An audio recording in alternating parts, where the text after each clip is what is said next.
This is probably the number one question and concern is, why do bad things happen to good people? AlMaghrib Institute presents Q&A with Omar Suleiman. Should I stay the course the way Ayyub alayhi salam stayed the course, I will end up on top. Why would Allah allow for all of these things to happen to a prophet of God?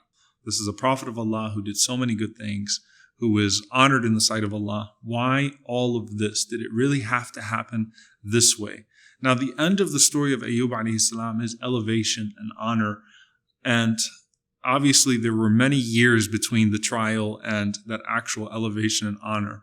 From our perspective, it is hard for us to see in the moment, in the darkness of the moment, where this eventually is leading to and how this eventually plays out.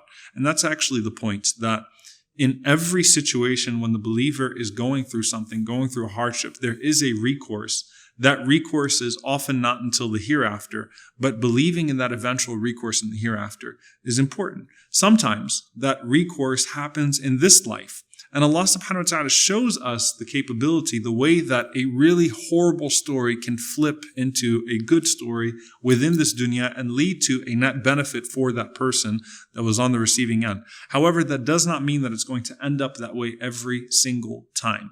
But that is a means of Allah subhanahu wa ta'ala showing that to us.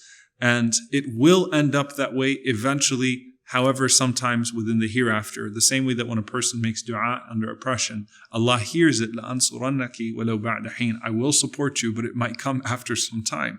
So that time is either realized in this world, and sometimes it's realized in the hereafter. But the point is that Allah subhanahu wa ta'ala does, at the end of the day, bring it full circle. And as a believer, it's part of our task to not only believe in that, but to operate within that, with that comfort and that tranquility, that eventually it will come full circle. And should I stay the course the way Ayyub alayhi salam stayed the course, I will end up on top. And we ask Allah subhanahu wa ta'ala to give us the best of this life and the best of the next, and to protect us from the punishment of Jahannam. Allahumma ameen.